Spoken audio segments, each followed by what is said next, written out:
Bienvenue pour cette deuxième capsule d'écologie intégrale de la saison 2021-2022. Aujourd'hui, nous explorons ensemble le thème du temps pour la création 2021.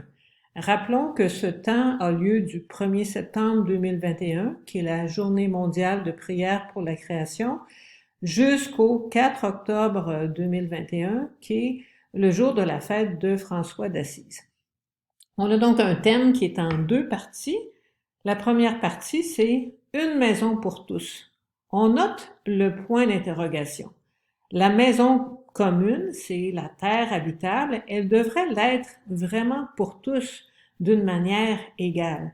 Mais on sait que la situation est loin d'être une situation de justice. Pendant qu'il y a des gens qui font des voyages dans l'espace, qui font du tourisme pour ultra-riches, il y a d'autres personnes qui n'ont même pas de quoi subvenir à leurs besoins de base en alimentation, en logement, en éducation, en santé. Donc, la maison est pas tout à fait pour tous. Et on peut aussi se demander la question, qu'en est-il de la terre habitable pour tous les autres vivants? Parce que c'est pas la maison seulement des êtres humains, notre biosphère, c'est aussi la maison d'un nombre incroyable d'espèces vivantes de toutes les sortes, plantes, animaux, insectes, organismes microscopiques, et on est en train de détruire pour beaucoup d'entre eux la possibilité de vivre dans cette maison. La maison est en train de devenir de plus en plus inhospitalière et inhabitable. Et c'est vraiment ça l'enjeu de notre époque.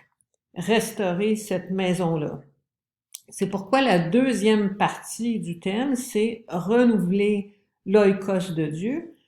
Le mot oikos peut nous sembler un peu étrange. C'est le mot grec qui veut dire maison. Et dans le fond, on le connaît ce mot-là parce que la racine en français se dit écho. Et écho, on voit ça un peu partout, en particulier dans le mot écologie. Écologie qui est le discours ou les paroles qui parlent de la maison.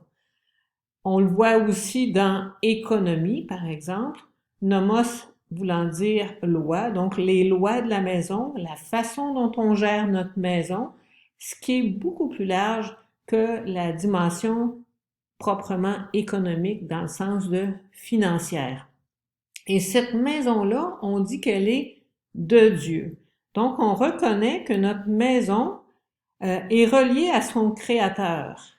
Et ce créateur-là qui a lancé d'une manière mystérieuse la création continue à la soutenir et nous invite, nous aussi, à travailler à son renouvellement. Parce que notre maison est de plus en plus délabrée, donc on est invité à participer à ce renouvellement de la création, donc à travailler à rendre notre terre plus habitable, plus hospitalière.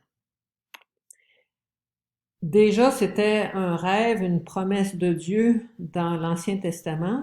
Chez le prophète Isaïe, il y a de très beaux passages sur cette question-là, entre autres au chapitre 65. C'est formulé comme une promesse, et voici que je vais créer des cieux nouveaux et une terre nouvelle.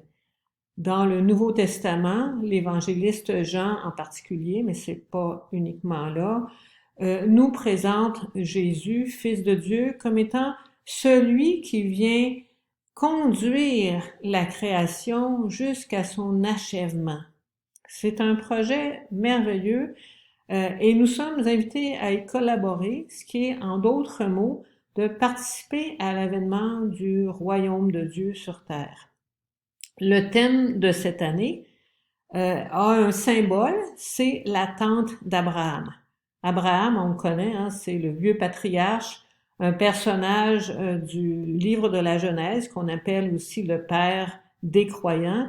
Et il y a un passage où Abraham accueille chez lui trois mystérieux visiteurs qui sont en fait des anges du Seigneur. C'est une façon un peu symbolique de dire que Abraham accueille Dieu lui-même.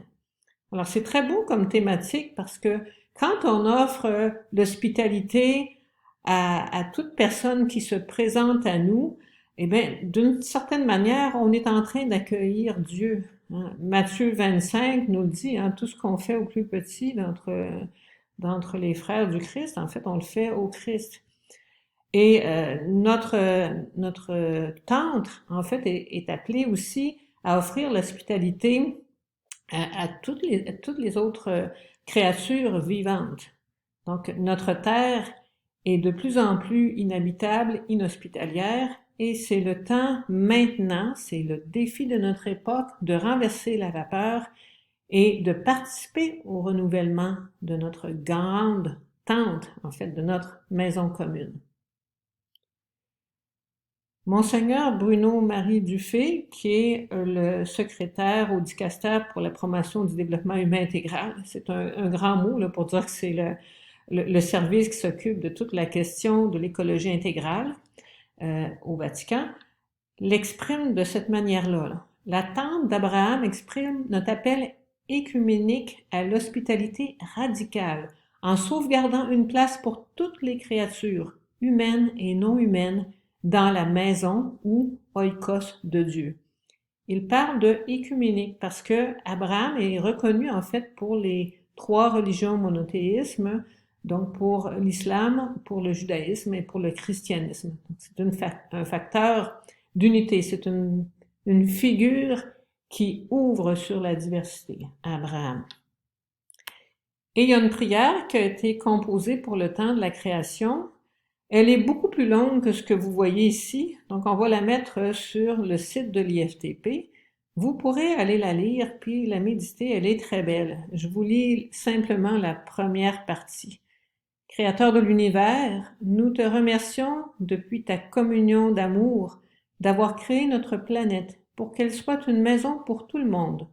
Par ta sainte sagesse, tu as créé la Terre pour qu'elle donne naissance à une diversité d'êtres vivants qui remplissent les sols, les eaux et les airs.